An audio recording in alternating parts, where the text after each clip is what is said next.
পবিত্র কুরবানির ঈদের দিনে মালদার পরিযায়ী শ্রমিকদের শ্রমিক কার্ড প্রদানে উদ্যোগী হলেন জেলা যুব তৃণমূল সভাপতি বিশ্বজিৎ মণ্ডল। উদ্যোগের অঙ্গ হিসাবে শনিবার ঈদের নমাজ পাঠের সময় পরিযায়ী শ্রমিক কার্ডের ফর্ম বিতরণ করতে ক্যাম্প করলেন ইংরেজ বাজারের মিল্কি জামে মসজিদ সংলগ্ন এলাকায়। এই ক্যাম্প থেকেই নমাজ পাঠ করতে আসা পরিযায়ী শ্রমিকদের হাতে তুলে দিলেন শ্রমিক কার্ডের ফর্ম। এই প্রসঙ্গে জেলা যুব তৃণমূল সভাপতি বিশ্বজিৎ মণ্ডল জানালেন, মালদা থেকে বহু শ্রমিক ভিন রাজ্যে কাজ করতে যান, কিন্তু তাদের পরিযায়ী শ্রমিক কার্ড না থাকার কারণে অনেক সময় বাইরে সমস্যায় পড়তে হয়। সেই কারণেই পরিযায়ী শ্রমিকদের শ্রমিক কার্ড প্রদানে উদ্যোগী হয়েছেন তিনি। শ্রমিকদের মধ্যে বিলি করা হচ্ছে শ্রমিক কার্ডের ফর্ম। প্রথমত সমস্ত মালদাবাসীকে জানাই পবিত্র ঈদের আন্তরিক প্রীতি ও শুভেচ্ছা। যেই সমস্ত মসজিদগুলোতে নামাজ হবে সেই জায়গাগুলোতে আমরা আজকে পশ্চিমবঙ্গ সরকারের শ্রমিক কার্ডের রেজিস্ট্রেশনের জন্য এক সহায়তা ক্যাম্প আমরা বসিয়েছি এবং আজকের আমাদের এই ক্যাম্পগুলো থেকে আমরা যে আমাদের 7খানা ক্যাম্প আমরা বসিয়েছি এবং 7খানা ক্যাম্পে আমরা প্রায় 10,000-এর উপরে ফর্ম আমাদের বিলি করেছি। প্রায় 8,000 ফর্ম বিলি হয়ে গেছে। এখন আমাদের কাছে 2,000 ফর্ম আছে।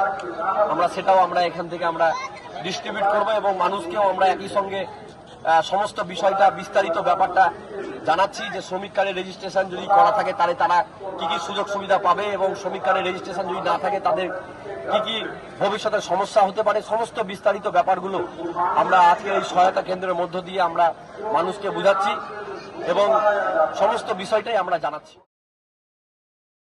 মালদার চাঁচলে বসলো সোনাঝুরির হাট। শুক্রবার সন্ধ্যায় 6 দিন ব্যাপী সোনাঝুরি হাট বসতেই চাঁচলের কলিগ্রাম মজুমদার জমিদার বাড়ির রূপ নিল এক টুকরো শান্তিনিকেতনের।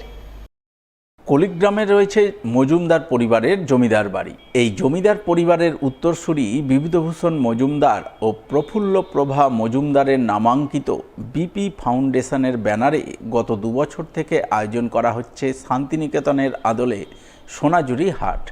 শুক্রবার 3য় বর্ষের সোনাঝুরি হাট বসে কলিগ্রাম জমিদার বাড়িতে, যাকে কেন্দ্র করে আলো ঝলমল রূপ নেয় গোটা জমিদার বাড়ি। সেখানে রাজ্যের বিভিন্ন প্রান্ত থেকে আগত হস্তশিল্পীরা হস্তশিল্পের নানান পসরা সাজিয়ে বসেন। সেই সঙ্গে অন্যান্য দোকানপাটের ছবিও নজরে আসে।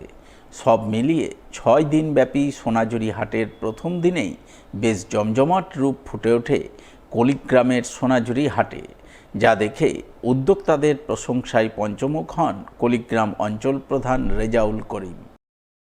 এটা আমাদের কলিগ্রাম এলাকা গ্রাম্য এলাকায় যে এরকম মেলা বসছে 2 বছর ধরে, এটা নিয়ে 3য় বছর। এটা অতুলনীয় যে এরকম একটা মেলা আপনি দেখতেই পাচ্ছেন, যা একটা পরিবেশ মেলার যা পরিবেশ মিলনের পরিবেশ, এটা হচ্ছে যে ঐতিহ্যর একটা কলিগ্রাম যে মজুমদার বাড়ির যে একটা ঐতিহ্য, সেটা এই মেলার মাধ্যমে আরও একটা উজ্জ্বল হয়ে উঠছে। মানুষকে আমি চাঁচল এবং কলিগ্রাম জনগণকে বিশেষ করে বলবো জাতি ধর্ম নির্বিশেষে এই মেলায় সবাই অংশগ্রহণ করুন এবং এখানে এই মেলা এসে পরিদর্শন করে যান। এখানে অনেক কিছু হস্তশিল্প হাতের তৈরি করা জিনিস এখানে পাওয়া যাচ্ছে এবং সব ভালো ভালো জিনিস এবং সস্তায় পাওয়া যাচ্ছে। সবাই আসুন এবং মেলায় উপভোগ করুন এবং আনন্দ করুন।